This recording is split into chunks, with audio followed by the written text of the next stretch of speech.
Welcome to my twisted mind. I'm recording this intro because when I originally recorded it, I planned for it to be for the last 2 tiers, but I put up a poll and split up the last video into one, so here we are. Hello, long time no see. Look, you can't complain about this intro being long because this video has timestamps, so you can just skip over it if you want. So I wrote this script months ago and I felt like this video was never gonna come out. I thought, hey, I'll work on it for 20 minutes every day and that would eventually get it finished, but no. I didn't even find 20 minutes a day to edit, but I have a little less work to do recently, so yeah, here it is. Since this is a Sexy Man video, I should say that some fun things did happen since my last video. I mean, Sans won the Best Sexy Man poll on Twitter and killed the Queen of England. That was fun, right? God, by the time this comes out, that's gonna be so outdated. A little less outdated, but polls were added to Tumblr and Cecil Palmer won as the Tumblr Sexyman, which just makes me so happy.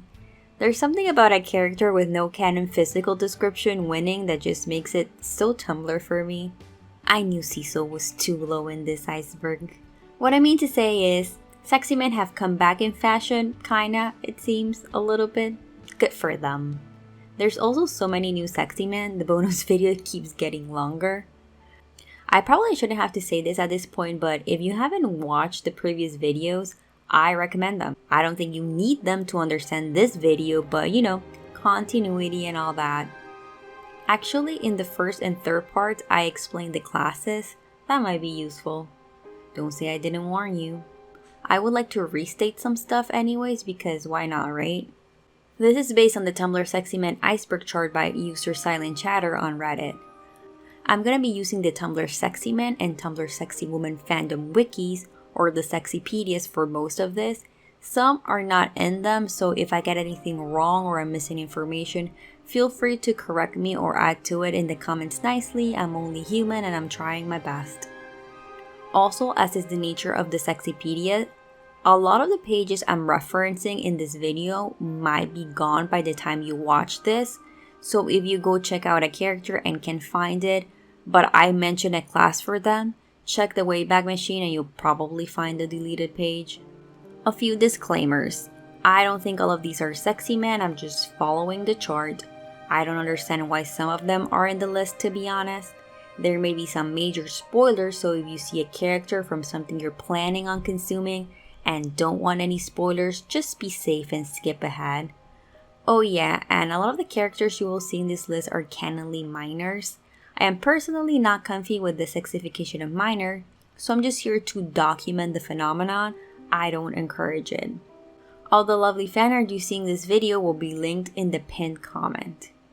Before I start, my last video was on Snape wives and Snapeism, which I briefly mentioned on my previous iceberg video, and I don't know, YouTube really didn't want to recommend that video, so I'm here recommending it now in case you're interested.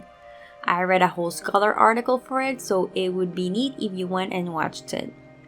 That's all the self-promo I'm doing today. Let's get on with Tier 7. Ashfur, Class Catter. Ashfur is a cat from the book series Warriors. He's probably one of the most popular characters in the series. Ashfur is a member of ThunderClan, and he's a great spotted tom with blue eyes. The Sexypedia poses his most defining character trait as him pinning after Squirrel Flight, who rejects him for Brambleclaw.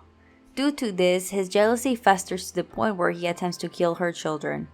This fails though, and he's killed by her adoptive daughter, Holylead, instead. I just realized that if you know nothing about warrior cats, this must sound so wild. Be prepared to feel this a lot during this video. During the Broken Code arc, Ashfur tricks Shadowside into killing Bramblestar so he can possess his body and lead a dictatorial regime with the sole purpose of reuniting with Squirrel Flight. The Warrior Cats fandom tends to portray him as a tragic villain who was just sad and lonely and wanted nothing more than to be loved. He is shipped with Scourge because they both have vengeance as a primary motivation, although they have never interacted in canon. Some of his archetypes are angst, villain, John Locke, and twisted freaking psychopath. Scourge, Class Euclid. Scourge is another character from the series Warriors. He's a small black tomcat with one white paw and blue eyes, and wears a collar studded with claws and teeth of dogs and other cats. Scourge is the leader of Blood Clan, which is a large group of rogues. He is the main villain of the first arc, in which he tries to take over the forest and drive out other clans. As the sexy man?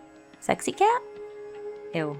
As any other member of this iceberg, Scourge has an angsty backstory. As a wee kitty, his siblings bullied him for being small and weak, so he left his home and was attacked and almost killed by Tiger Claw for trespassing. This gave him motivation though, and so he rose to power with the goal of getting revenge on Tiger Claw. Other important sexy qualities. God, I hate saying this about a cat. We're a cat fans? No offense, but like, I just can't. I can't. I know this makes me a hypocrite, taking into account who I put in my men I find strangely attractive video, but I can't. As I was saying, other qualities. Scourge is often shaped with ash fur like I mentioned before. It is said that he is cold and calculating, known for his cruel nature and death count. Also, apparently the fandom often draws him with a purple and red collar. Some of his archetypes are purple, villain, knife murder, and intelligence. Kieran Valentine, class safe. Kieran Valentine is an antagonist from the Monster High franchise. Valentine is a vampire transfer student at Monster High. He seems selfish and cruel, enjoying seducing girls sometimes by hypnotism, and then intentionally breaking their hearts to add to his collection to gain power. He is incredibly controlling and manipulative, posing as a romantic and charming person. Valentine speaks in a fake southern accent and is described as strikingly handsome, but also as an emotional vampire. He wears ancient traditional vampire clothes. He's the villain of the movie Why Do Ghosts Fall in Love, where he appears to be trying to win back the love of his ex-girlfriend Draculaura. The creator of Monster High, Garrett Sander, has confirmed Valentine is gay and was supposed to have a redemption arc where he comes out. This is not canon, however, because Sander no longer works for Monster High, and it seems that the people in charge now didn't want that for this character. Apparently his movie's pretty queer-coded though. Some of his archetypes are distinctive voices, monster features, dominant, and well-dressed. Dr. Caligosto Loboto, class Euclid. Dr. Loboto is one of the main antagonists of the Psychonauts series. He's an ex-dentist and a freelancing scientist, being one of the antagonists of Psychonauts and the main antagonist in Psychonauts in the Rhombus of Ruin. Dr. Loboto had a horrible childhood. His parents sent him off to have an ice pick lobotomy once they found out he had psychic powers. After this lobotomy, it was thought he was cured of his abilities and went on to become a dentist. He physically harmed one of his patients and was sent to Thorny Tower Home for the Disturbed, as he was presumed insane. In the first game, he and another antagonist, Coach Oleander, construct the brain tank and begin stealing the brains of children from a summer camp that specializes in training young psychics. In Rhombus of Ruin, his henchman Gristle arrives with Truman Sonato, the leader of the Psychonauts, and orders Loboto to swap their brains. And in Psychonauts 2, he spends most of the game trapped in fellow Sexyman Sasha 9's lab. Apparently he comes to regret his actions from the first game, and it's implied that he's being forced against his will to do everything bad he did. Dr. Loboto is pretty popular in the Psychonauts fandom, since most people seem to have sympathy for him after Rhombus of Ruin. They also seem to enjoy his chaotic design and personality. Some fans speculate that he and Coach Oleander have more than just a work relationship. Fan content has them reconciling in the game. In the Psychonauts 2 trailer, there's a poster hanging in Loboto's mind of two male teeth while holding hands. So some people concluded that he's either gay or bisexual. Some fans like to have Loboto be flirty with all the main adults from the first game like Sasha 9 and Mila Vodello. There's also a theory that he's the father of Bobby and that Gloria Van Gouden, his captive patient, is the mother. And as many others we've mentioned before, fans also ship Loboto with OCs and self-inserts. So apparently there's two groups of artists in the fandom. Those who like drawing him as he is, in his unconventional looks, and then there's some who draw him like a cute nerd with a head full of hair. It's funny because it's speculated he's around 80 years old. Guys, there's so much info about this man in Sexypedia. If y'all want to know more, some of his archetypes are angst, gay, burden, and feral scientist. Helen Richardson. Helen Richardson, or The Distortion, is a character from the podcast The Magnus Archives. She's a real estate agent who became merged with The Distortion after walking through one of its doors and being trapped. If you're like me and you have no idea what the distortion is, I'm gonna read directly from the Magnus Archive wiki and well, we'll see. The distortion is an avatar of the spiral. Prior to the spiritual ritual that was stopped by Gertrude Robinson and Michael Shelley, they appeared as a door unbound by physics that led to a series of impossible twisting corridors. After the ritual's failure, they appear and exist as a distorted human but retain the ability to manifest the doors and corridors. They take great pleasure in making their victims question the integrity of their minds and in luring people into their corridors. Got that? Okay. Helen first shows up in the second season of the podcast, giving a statement about her day spent trapped in Michael Shelley's hallways. After that, she enters another one of his doors and ends up in his realm again. In season 3, it's revealed she's still alive and becomes the new distortion. Apparently, Michael Shelley was pretty popular and much like him, she was a fan favorite. Helen is good at deceit, which is a key component of the distortion. She uses her intelligence to deceive the characters into thinking she has good intentions, but she hurts and helps them at the same time. She has huge hands with long sharp fingers, which is commonly depicted in fan art. Helen has the power to open doors into the complex maze-like hallways of the distortion, where she traps her victims. After the start of the apocalypse, she gains her own domain, a hotel that psychologically torments her victims. Some of her archetypes are intelligence, monster features, British, and power.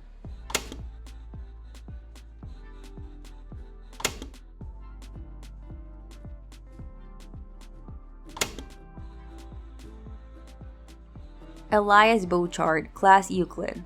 Elias Bochard is the main antagonist of the podcast The Magnus Archives. Elias is the head of the Magnus Institute, an organization that studies and compiles accounts of the paranormal and esoteric. He also exists as the current incarnation of Jonah Magnus, the founder of the Magnus Institute. He is bound to an entity of fear, the Eye of Beholding, from which he derives immense power. He is the boss of Jonathan Sims, the head archivist of the Magnus Institute and protagonist of the Magnus Archives, and serves as a kind of twisted mentor to him as he grows into his own eye powers. Apparently, he's notable in the fandom for being sexy, while everyone still thinks he's horrible and deserves a good smack. Elias has no canon physical appearance. The only thing that the creators have confirmed is that he's middle-aged. The creator Johnny Sims also expressed his surprise at the size of Elias' fanbase and blames people finding him sexy on voice actor Ben Meredith's inherent sexiness, and he's also British, so. Elias also is canonly described as a waste of a suit. Being the main antagonist of the podcast, he has killed multiple people he saw threats to the Institute, intentionally traumatized his employees, and stole bodies to extend his own life. He also forced the protagonist, John, to kickstart the apocalypse. Elias is very powerful. Here's some of the things he can do. He can view and become aware of anything he concentrates on, which means he can see out of things like drawings, photographs, and even people. He can forcibly insert knowledge and visceral emotion in the minds of others, meaning he can make others see traumatic events from their own lives. He's kind of immortal, as in he has lived around 200 years by body hopping, transferring his consciousness and his eyes to new vessels. Speaking of transferring eyes, eye imagery is a big sexy man trait here. Elias is bound to an entity of fear called the Eye. As you can probably guess by now, this implies a lot of eye motifs in fan art. Elias is most frequently shipped with another villain, Peter Lucas. A popular thing about them in fanon is that they have been repeatedly married and divorced. This is so popular that the cast and crews have given their opinion. Ben Meredith and Alistair Stewart, the voice actors, have made short audio clips fitting into the ship. And head writer Jonathan Sims said, "The thing I love about watching the Elias and Peter are multi-divorce thing grow is that while it wasn't something I planned or would straight up canonize, it exactly nails the dynamic and envisage for them."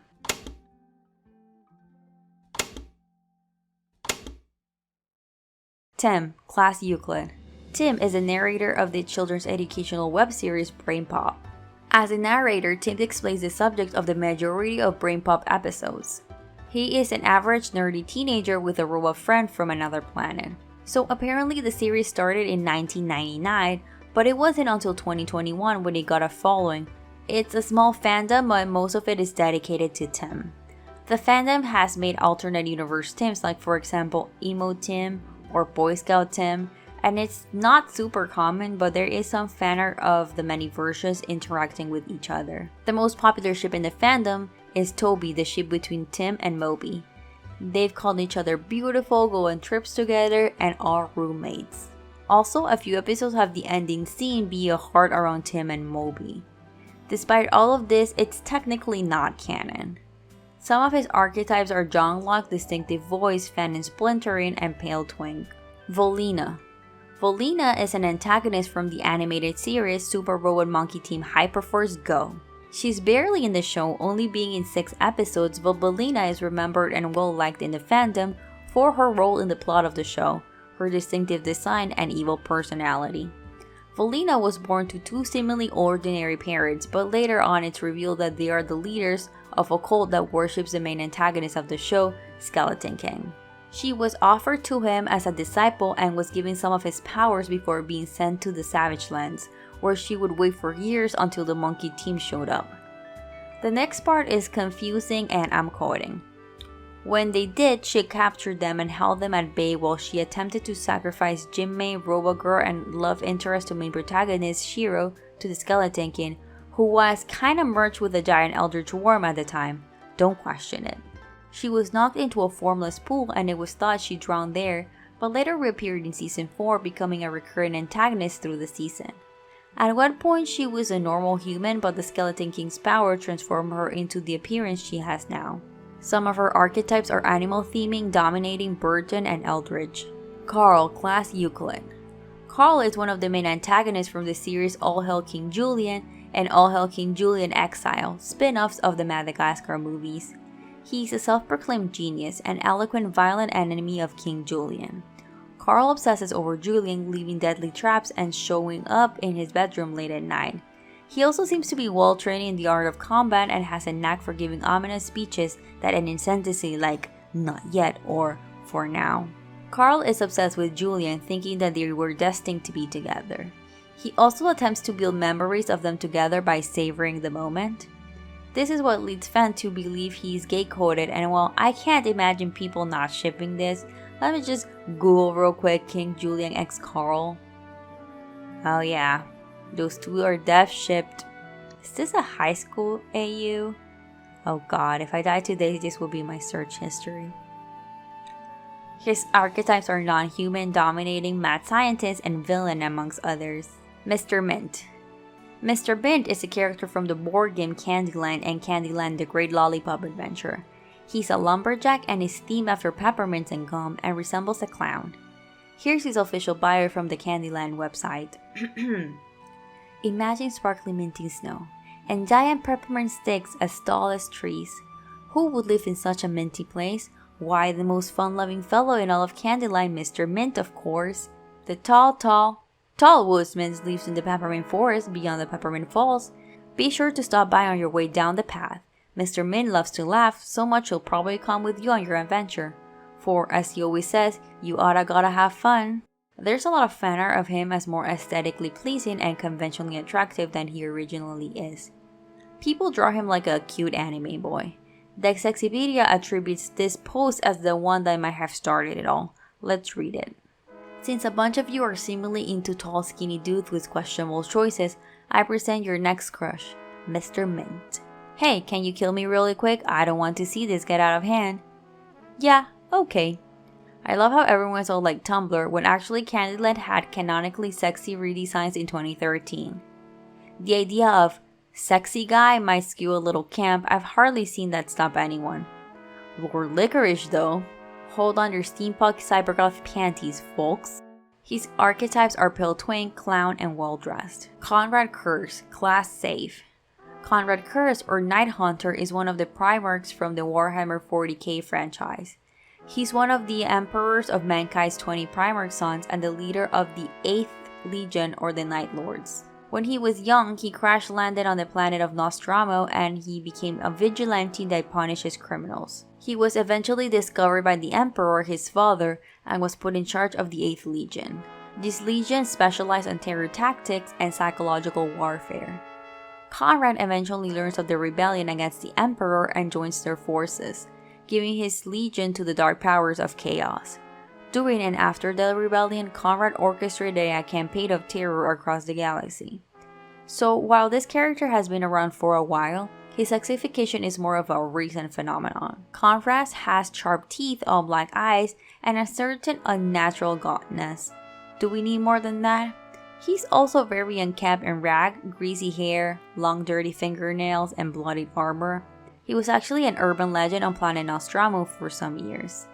Among his archetypes, we have twisted freaking psychopath, monster features, dominating, and knife murder. Hopper, class safe. Hopper is the main antagonist of the Pixar animated movie A Bug's Life. He is the leader of a group of grasshoppers who exploit an ant colony for the food they harvest under the threat of violence. So, a big capitalist villain that exploits manual labor. Hopper is dominating and attempts to kill on several occasions. He's also an anthro grasshopper. Things get, let's say, interesting when we go to one of the main sexy men archetypes, John Locke. Hopper is shit with Flick, the protagonist of the movie, but this kinda stems off a DeviantArt fan comic from around 2010. I read the description of the comic and I still was not prepared for it. I'm gonna show you parts of it, but if you want to see the full thing, I'll leave it in the description. But basically, a DeviantArt artist drew a comic about Flick and Hopper's relationship set to the lyrics of Poison by Alice Cooper. It's full color, traditional art, and the characters look pretty faithful to canon. And you know, if this was made nowadays, I would be like, is this real? Is this a troll? Seeing as it was made in 2010, and as someone who was already a veteran in DeviantArt in those years, I believe this to be 100% legit, not ironic. Now, I want to make it known that this is by no means the only fan art. There's more out there, and I find at least a couple of artists who drew human versions of them. Not sure if I'm gonna be able to show those though.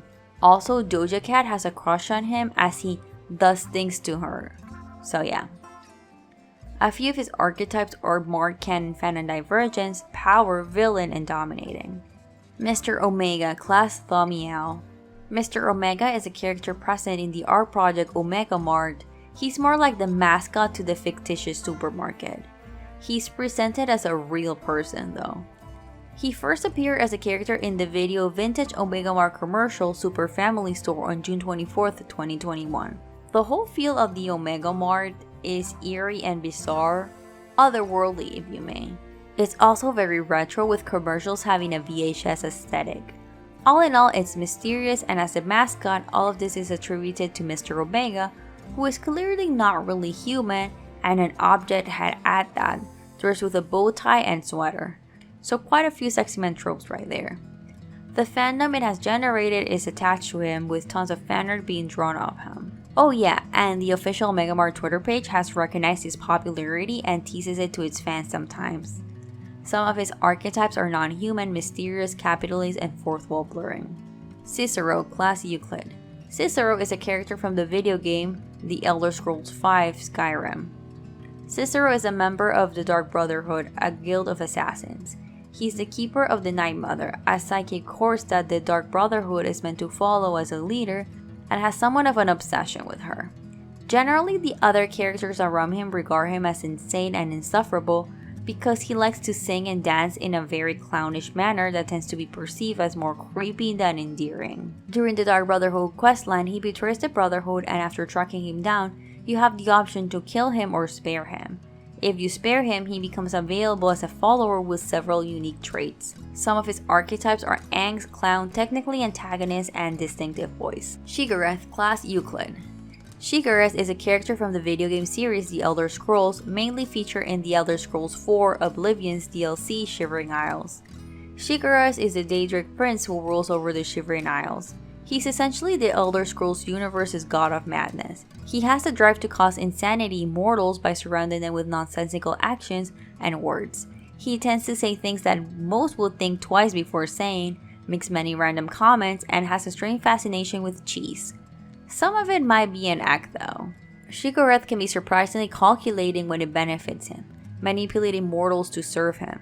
He's definitely not a fool. Most of his behavior is by his own choice. He is an older man, and it seems like that's something the fandom enjoys about him. I don't know how to describe or even paraphrase some of this. Let's see. So apparently Shigura's personality is already this trope of powerful inhuman, low random style chaotic troll character. So it's almost impossible for the fandom to flanderize him to the point where it could be considered an actual canon divergence. Actually, most of his sexy man traits are canon. There's not that much to add to him, but as you might have guessed, there are a few mostly minor common traits across his fandom depictions. For starters, his association with cheese.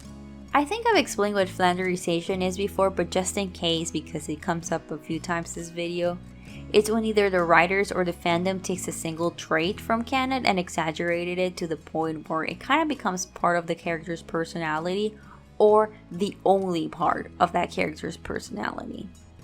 I'll give you an example that is always the first one to come into my mind when speaking about this topic, and it's unfortunately in the Harry Potter fandom.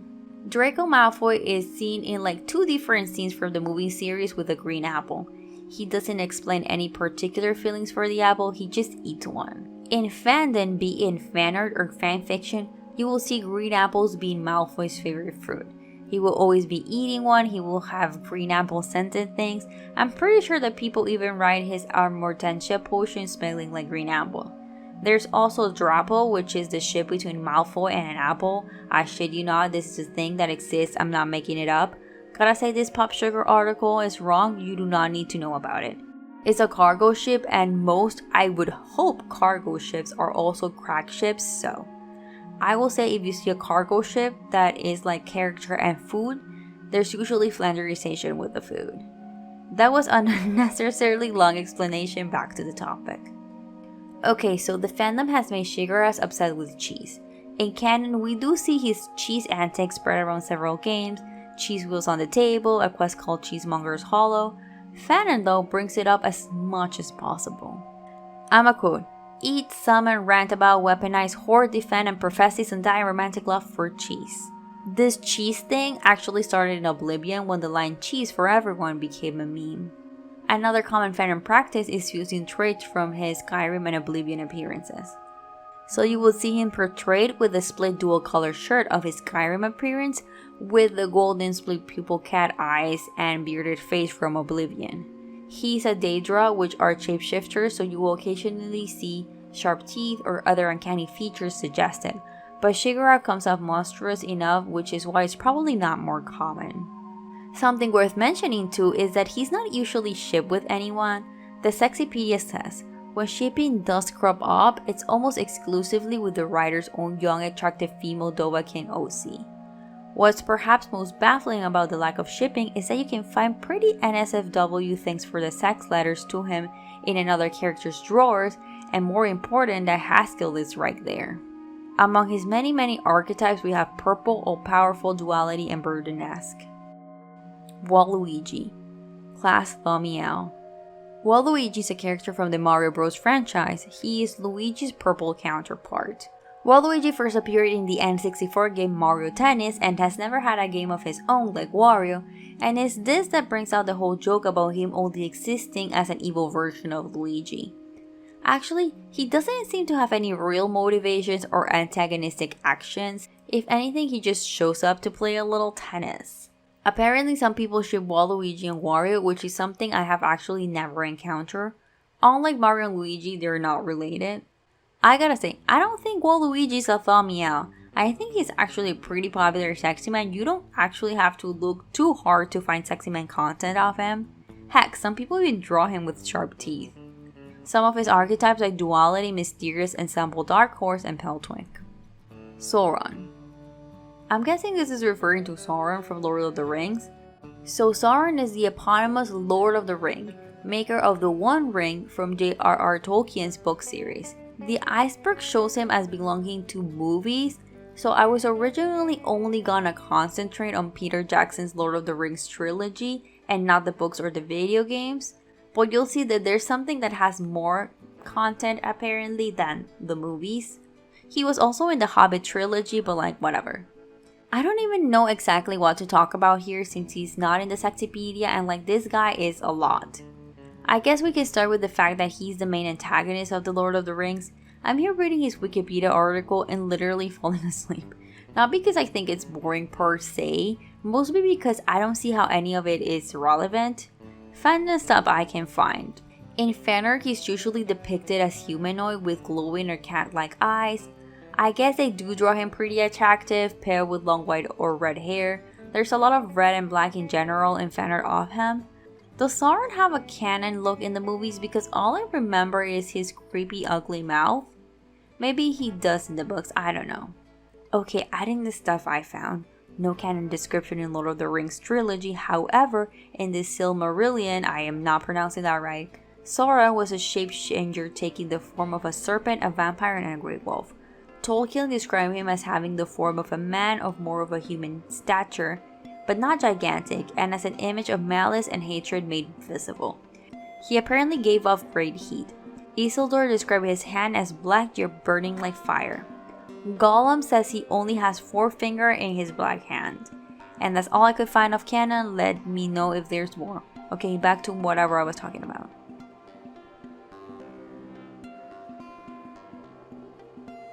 So yeah, the movies don't have a lot of stuff I found relevant, especially like ship stuff.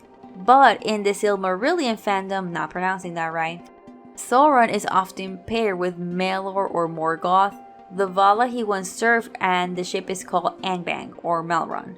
Angband is a great ship name. It's a portmanteau of their fortress Angband and the word bang. Another popular pairing has to do with when Sauron disguised himself as the elf Anatar. He is shipped with Noldor elf Celebrimbor, the grandson of Fëanor. Celebrimbor was also a smith like Sauron, and they crafted the Rings of Power together. The ship's name is Silver Gifting or Silver Fisting. Damn, Sauron has good ship names, I like them. So yeah, Sauron seems to be more popular with people who read the Silmarillion, not the movies. I do have 3 archetypes for him from the original Sexypedia, and those are eye imagery, villain, and power. So I had finished writing this piece, and then I remembered the Sickly White Dude's Tumblr blog and went through it and found this by user Morgoth Bauglier, pronouncing that wrong too, that I'm gonna read right now. Why Sauron is sexy man. 1. Heinous amounts of people want to fuck him. 2. He used to be able to shapeshift into a hot dude, though Sauron fans decided he looked like that all the time. They all drew him as a white twink. 3. People gave him angst. 4. The villain with control plus power thing. 5. The eye motif. A few quick notes, he gets shipped with every character. The person he gets shipped with the most is debatably a sexy man. People say he used to be an elf or liar as he's a falling angelic being. I guess that's a good summary of why Sauron is a sexy man. Let's move on. Frollo. Judge Claude Frollo is the main antagonist of Disney's 1996 animated film, The Hunchback of Notre Dame. He's a powerful Parisian justice minister and religious zealot. Guys, why is Frollo a sexy man? He looks like this. I can't even say it's like in a sexy older man way. Although I guess some people might be into that, who am I to judge? I've been looking for info and honestly I don't know. I did look for Frollo fanart and I've looked at some weird fanart in the series. Remember a few minutes ago when I showed you a Hopper Flick fan comic? But, what the There's anime style fanart, by the way. I can't show it because this video will get age restricted. He seems to be shipped with Esmeralda a lot. Big yikes there. And with a lot of other Disney villains like Mother Gothel and Gaston. And I just saw something I never want to see again. Let me get the eye bleed.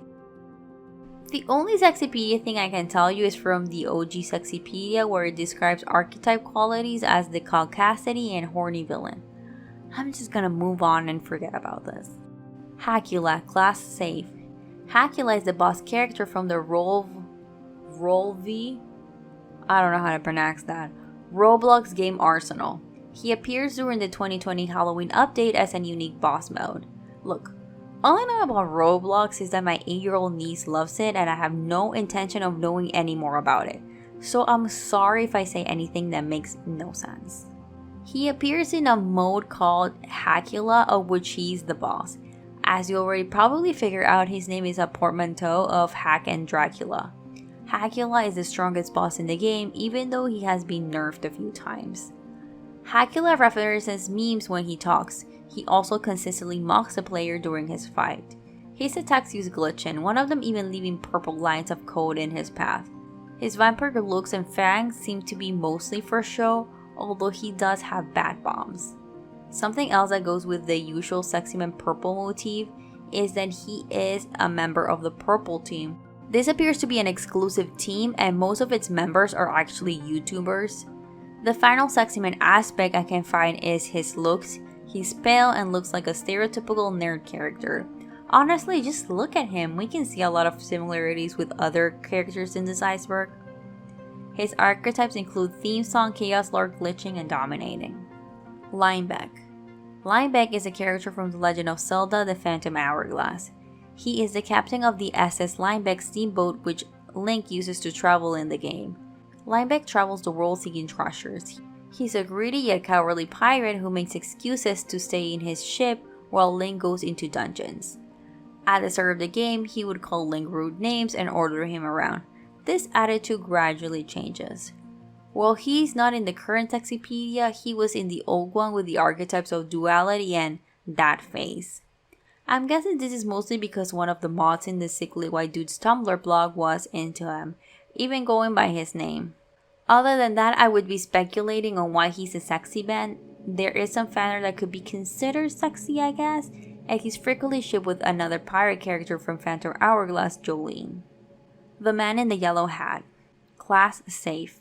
The Man in the Yellow Hat, also known as Theodore Ted Shackleford, is the deuteragonist of the Curious George franchise. I'm gonna call him Ted because that's just shorter. He's the guardian and caretaker of George, the main character.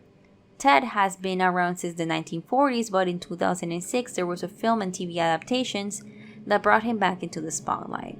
Ted goes on an expedition to Africa for the museum he works at, just Africa. Not a specific country or city, just a whole of the continent of Africa. Before that though, he's tricked by the shop owner to buy his iconic yellow suit as yellow is the new khaki. When he reaches the continent of Africa, he meets the orphan monkey George and gives him his hat.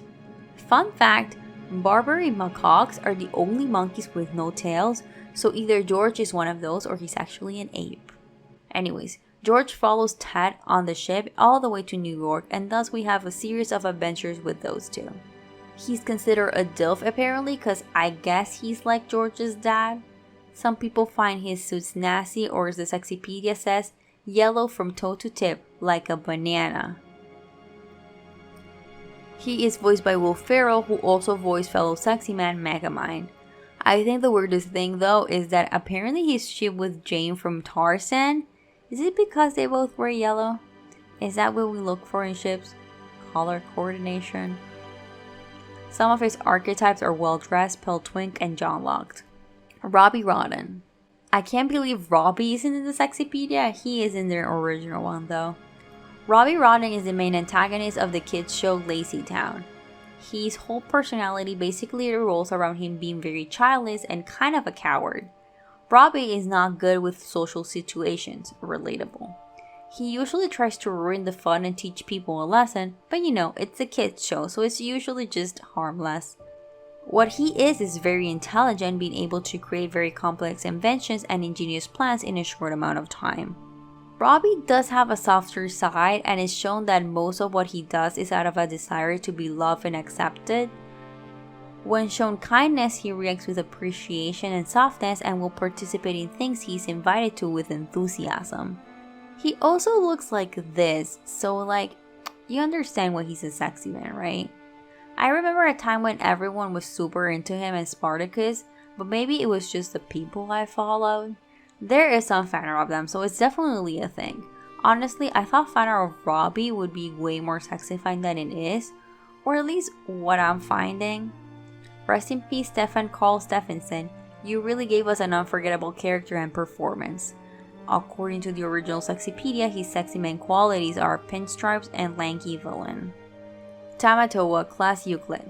Tamatoa is the antagonist from the 2016 Disney film Moana. He's a villainous giant crab that covets all the things shiny and valuable. In an effort to excuse beauty and superiority, Tamatoa displays his collected treasures atop his golden shell. I don't know why y'all simping for this crab, but let's talk sexy crabness. I think one of the funniest thing about this section is the well-dressed archetype it reads, for a giant crab anyways, encrusted in golden jewels, and makes it very clear that this is a personal aesthetic choice. He has a whole song about it. He's well dressed for a giant crab because you know how crabs are notoriously bad dressers. Like, remember Mr. Krabs from SpongeBob? Have you seen what he wears? Like, not like Tamatoa, who dresses in fine jewels. Not even get me started on Sebastian from The Little Mermaid. He was naked the whole time. Another sexy man characteristic he has is a theme song that reveals that he actually has a bioluminescent pattern on his face and body, so I guess that's 2 for 1 there. There's also an instant in the after credits of the movie where he breaks the fourth wall. I don't know why, but it seems like a lot of people ship him with Maui.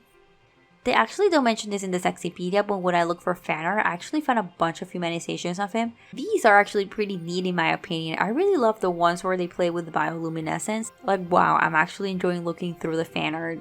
I'll try to include some in. Among his many archetypes, we had non-human, knife murder, distinctive voice, and capitalist. Boss Leader. Boss Leader is a character from the webcomic Paranatural. She's the current boss and leader of an international organization of specials known as the Paranatural Activity Consortium, and is a medium for a spirit of dreams. So appearance wise, you can see why she's considered a sexy woman, although the way she's dressed is more often associated with sexy man.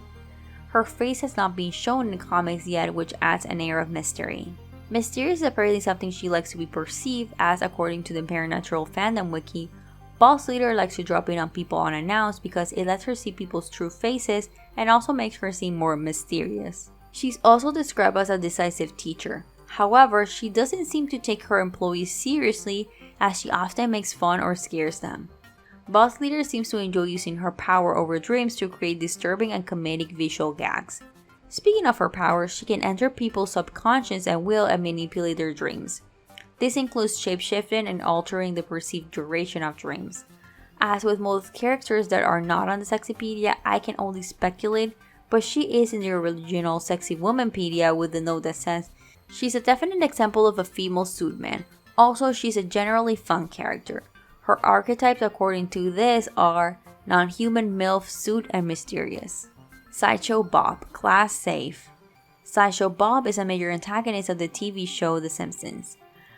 I am a big Sideshow Bob enthusiast. He has been my favorite Simpsons character since I can remember. Well, him and Maggie. I love Maggie. So I'm very excited about this entry. According to the Sexypedia, he's a fan favorite despite his few appearances during the show. That's because all his appearances are quality. There's a reason his episodes are some of the most critically acclaimed of the series. His main goal in the show is to kill Bart Simpson. This is because Bart exposed Bob's attempts to frame Krusty for armed robbery. In case you don't know, Sideshow Bob used to be Krusty's, well, sideshow. So a big thing about him is that he's voiced by Kelsey Grammer. By the way, the Sexypedia says Kelsey Grammer is known for his performance on Seinfeld. I don't know if that's a joke, but Kelsey Grammer is known for Cheers and Frasier. It's funny because they go on and describe his voice as deep, intellectual, and highly expressive. Deep and intellectual are not things I think of when I think of Seinfeld, but yeah, someone should fix that. Now, while I do get this appeal as an adult, I grew up watching The Simpsons in Spanish. It was Bob Patiño for me, not Sideshow Bob. And I'm sorry, I just prefer Latin Simpson. You know, the earlier seasons before they changed all the voice actors and the show's quality started declining. I don't know, I just think Latin Simpson is funnier. Nobody cares, let's move on. Other sexy man characteristics are the fact that he has large clown-sized feet, which is good for the clown enjoyers. He is a criminal, tried to frame Krusty, attempted to kill Bart and Selma. Also count that into knife murder as he tried stabbing Bart with swords and knives. Sideshow Bob is also a DILF since he does have a son named Gino and he's actually a good father. And he also has like a really hot wife. He's also very intelligent. This can be evidenced by his many schemes, but there's also the reason why Sideshow Bob wanted to take control of Krusty's show. He thought the program was numbing the minds of the children watching it. After he frames Krusty, he switches the show to an educational program that the kids actually like except Bart.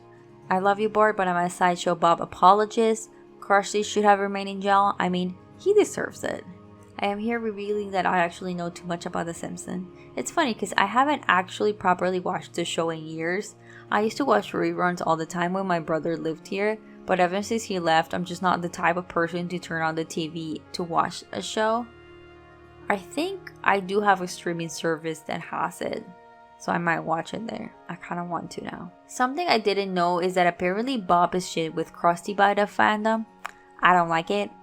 Honestly, I could go on, but now I feel like I'm giving him favoritism, even though this is like one of the longest Sexypedia pages I've ever seen. He has 16 sexy man archetypes, so some of them are British, mysterious, and theme song. Archibald Asparagus, class safe. I should not be surprised, yet here we are. Archibald Asparagus is a character from the 1993 Christian children's series VeggieTales. He is an anthropomorphic asparagus who wears a monocle and a bow tie, and to quote the Sexypedia, God is very disappointed in the people who think he's sexy, all 20 of them. According to JonahMovie.com, his favorite television show is Etiquette Junction, his favorite food is roast beef and Yorkshire pudding, his favorite form of transportation is Surrey, his favorite pastime is croquette, his favorite movie quote is God bless us everyone from A Christmas Carol. If he wasn't an actor, he would be an efficiency expert, and he described himself as stark, dark, and grammatically precise. I don't know why this information is relevant, but I know it, and now you know it too. Also, there's something haunting about the image of a sentient asparagus eating roast beef and Yorkshire pudding. Archibald's voice sounds like an American trying to do a stereotypical British accent. Now, he isn't exactly dressed because, you know, he's a vegetable, but he does wear a monocle and a bow tie, and apparently, later in the series, he does wear actual outfits like suits, silk robes, and tuxedos.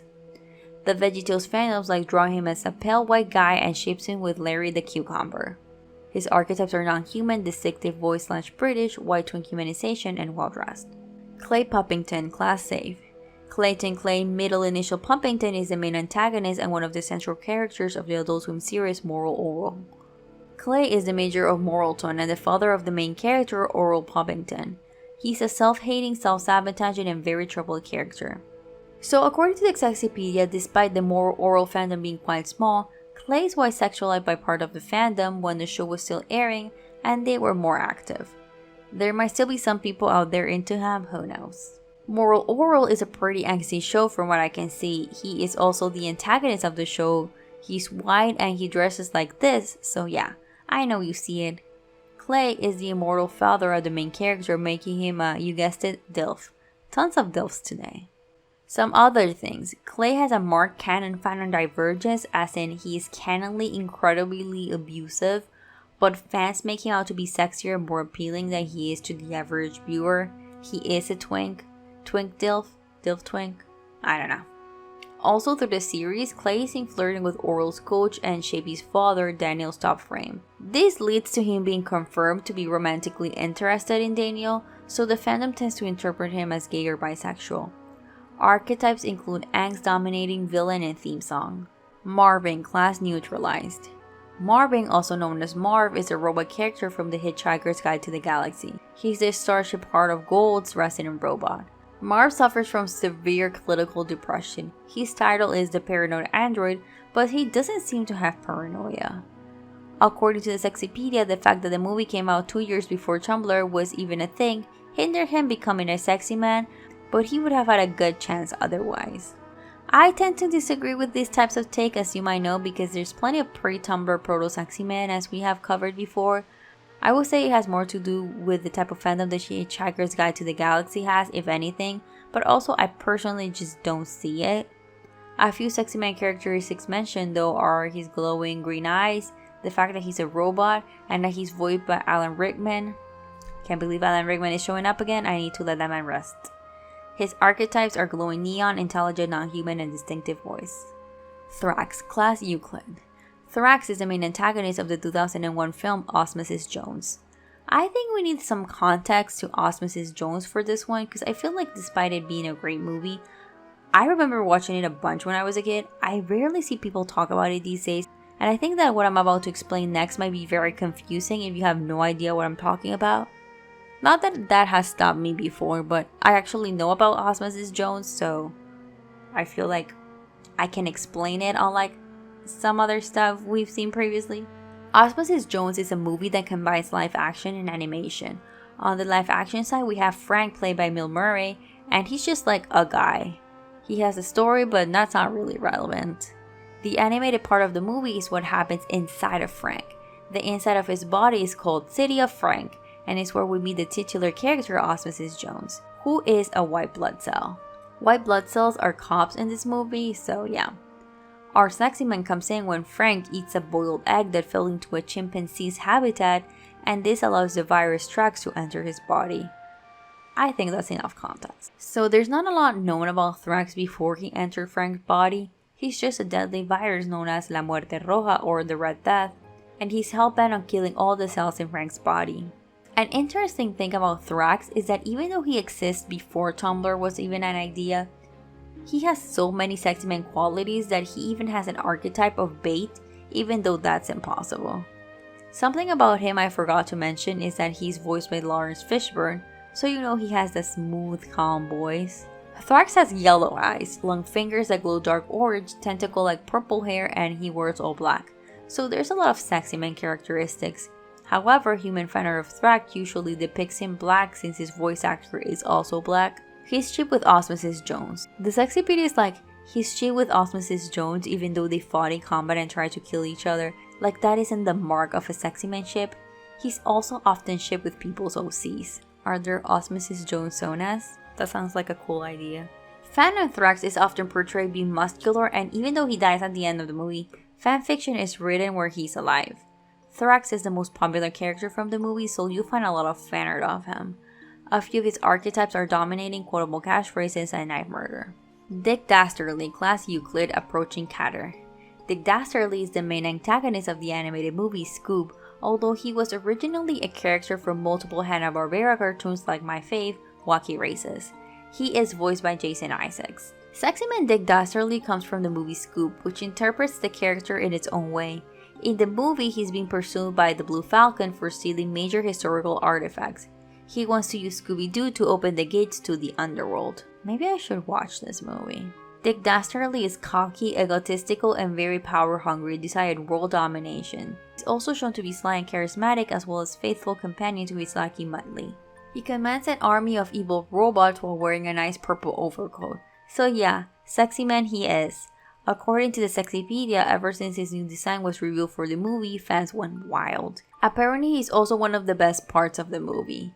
There was a lot of thirst for him on Tumblr and Twitter. His archetypes are villain, purple, feral scientist, and well-dressed. Kowalski, class safe? Kowalski is one of the penguin characters from the Madagascar franchise. His personality is more of a parody of James Bond's combined with a mad scientist. Kowalski is very smug and confident, but also extremely prone to comical outbursts of phrases typical to a mad scientist. He's also very dramatic. The Madagascar penguins are as a whole a parody of spy movies, and he's the brain of the group. So he's a penguin. His sexy man archetypes are divided into some that are from his canon character, and some that are from his fandom depictions. The fandom is pretty niche, but there's quite a bit of characteristics. Let's start with his canon characteristics. For starters, he's a penguin, so he's non-human. His attitude overall tends to be overconfident, so a check for dominating. As mentioned before, he's a very intelligent mad scientist type. He does mostly everything to do with tech. Finally, his voice is distinctive enough that it appeals to fans and sometimes even sings in the TV show.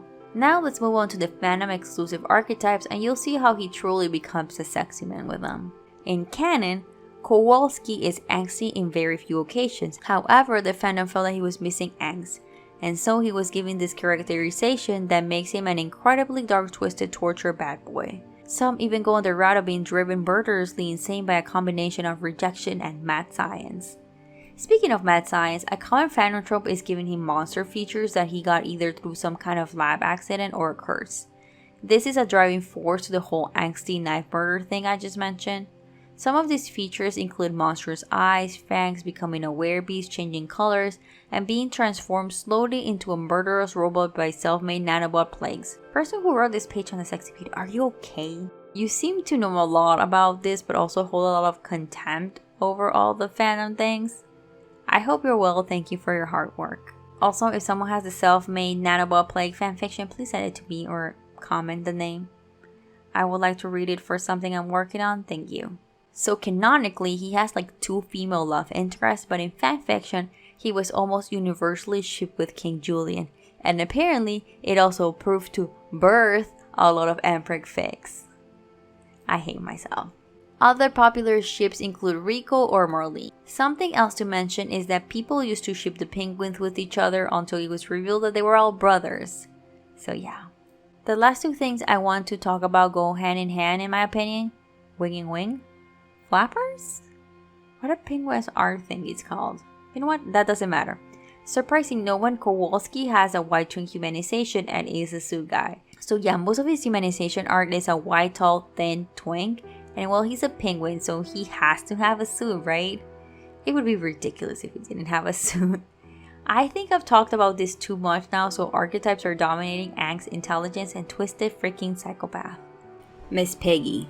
I don't even know why Miss Piggy is in this iceberg. She's not even in the original Sexy Womanpedia. And to be honest, she doesn't fit as sexy women in my opinion. But like, okay. Miss Piggy is one of the main characters from The Muppet Show. She's a prima donna pig who is convinced that she's destined for stardom and nothing will stand in her way to get there. Miss Piggy is described as the soul of feminine charm, but she can instantly fly into rage whenever she thinks she's insulted or thwarted. Her character was developed from a one-joke running gag into a complex 3-dimensional character. Miss Piggy has many talents like being a dramatic actress, a great singer, she plays a few instruments like the trumpet and kazoo, she's great at karate and can even bend metal bars. Miss Piggy can model, tap dance, swim, drive a truck, and ride a motorcycle, and of course, no one can make an entrance like Miss Piggy. The point is, Miss Piggy is iconic and sometimes I forget she's a real person. Dr. Bunsen Honeydew, class safe. Dr. Bunsen Honeydew is a character from The Muppets. He is the founder and CSLOE, or Chief Scientist in charge of everything, of Muppet Labs. His name comes from the scientific instrument called the Bunsen burner. The shape of his head also resembles a honeydew melon. Bunsen graduated from Carnegie Mellon University and was employed as an assistant to Dr. Pinhole Burns. Also, he has a partner named Beaker. Bunsen is a mad scientist who has made so many, let's call them quirky inventions, like for example, edible paper clips, a dish tenderizer, exploding clothes, a gorilla detector, hair growing tonic, a banana sharpener, don't give that to the minions, a robot politician, and an electric nose warmer. One of his most distinctive features is his lack of eyes, even though he still wears glasses. Also, there's this one time he was buff for some reason. Bunsen and Beaker are heavily implied to be in a gay relationship. This is hinted at in 2015 The Muppets, where they imply that they slept together after karaoke night since they are shown wearing each other's clothes. Furthermore, Bunsen says, if it happens outside of work, we don't owe them an explanation. They also kiss during the Muppets Take the O2. Some of his archetypes are spectacles, uniform, mad scientist, and intelligence. Randy Jade, class safe. Randy Jade is one of the 5 dateable characters from the game Dial Town, created by DirectDoggo. In-game, you find him by dialing the phone sex hotline in downtown Dial Town and then meeting him at the fun fair. Randy is pale, bloodied, and depressing. He has a faded teal Nokia as a head with the words fuckface tapped onto it, making him an object head. His personality is defeated, weak, and very sad, or angsty, which is probably one of the reasons he's a sexy man. It just seems like everything about this guy is angst. Like apparently... I shouldn't be laughing. Like apparently his organs have been harvested before. Randy is canonically queer and most commonly interpreted as bisexual or pansexual. He's attracted to any gender and is commonly shipped with Oliver in the fandom.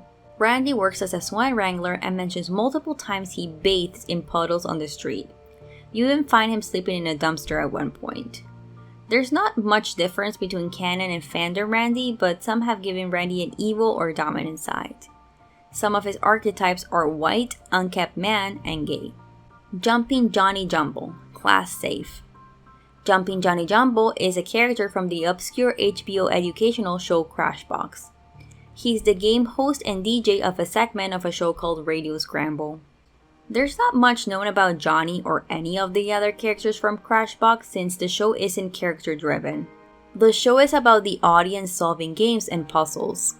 Johnny does have a personality though. He is upbeat and charismatic towards the viewers, calling them humorous nicknames. He has a tendency for doing impersonations of different types of radio hosts like April Showers, his persona for telling the weather. Crashbox has this bizarre unique style very reminiscent of Tim Burton. Even though we never see Johnny's bottom half, he wears a purple suit. All the characters in Crashbox can be considered mysterious, especially Johnny. He makes reference that he's hiding from someone or a group of people. It is also implied that he broadcasts without permission or that he isn't the actual host of the radio station.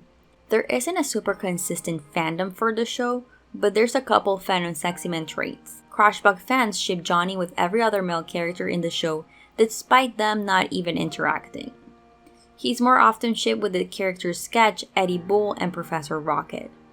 There are also a few artists who draw Johnny's humanization as a skinny white guy. Some of his archetypes are safe, mysterious, and purple.